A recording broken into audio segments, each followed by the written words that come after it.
Yo, yo, yo, this Jomo Dojo, man. I'm gonna get right into it. I want to tell y'all a little story, something that happened to me a couple weeks ago.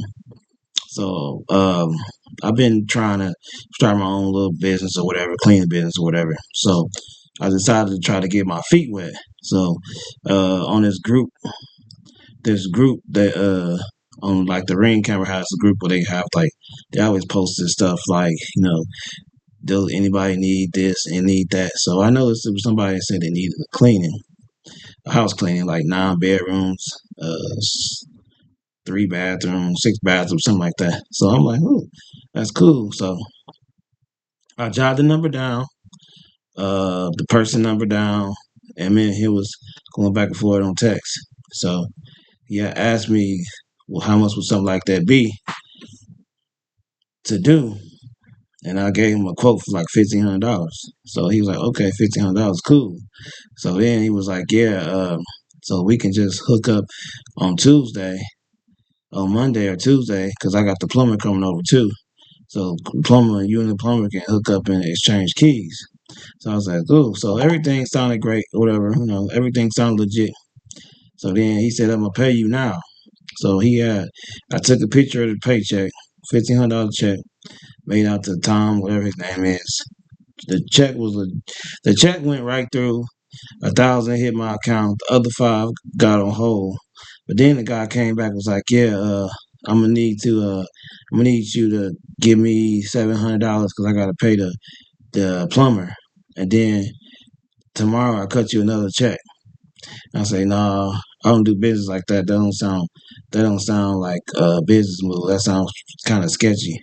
So he was just like, "No, I get it's a lot of fraud out there." And so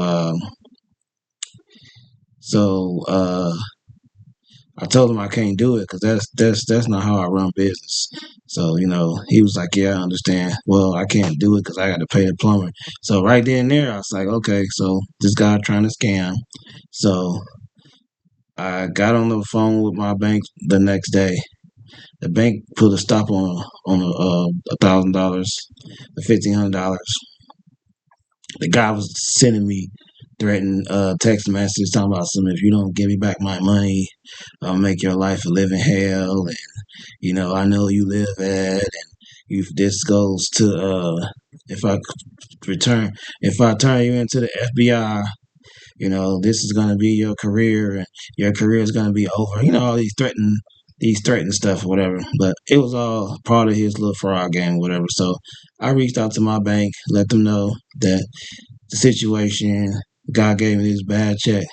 I told them to take this check off my account because I'm a really honest person. I don't do business like that. So a couple of weeks later, they took the check off of my account, and that's it, man. Just it's a lot of fraud out here. Everything, all money ain't good money. That's what I learned. What I'm saying? You got to do your investigation. What I'm saying? When they start using stuff like let me do this or any type of verbiage that make it sound like they want to change their mind, that's when you know it's fraud. Because a real business person, y'all gonna reach out. Y'all gonna probably meet up. Let me see the place. Let me know what I gotta do uh before I even agree to doing anything to that place. So that's my story time. You know what I'm saying? I almost got caught up in some fraud stuff with this guy, but luckily, I got a good bank and I got a good accord with my bank, so they was able to take care of everything. So y'all just be careful out there. It's a lot of fraud out there, man. So I'm just saying, as my experience, just be careful, because sometimes, most of the time, all money ain't good money, man. You know what I'm saying? So just be aware. It's always some scammers out there. They even scamming on they ain't even scamming on ring camper now. So I say y'all just be careful, man. Um, that's about it, man. Y'all have a good Sunday. Jomo Dojo out. Peace.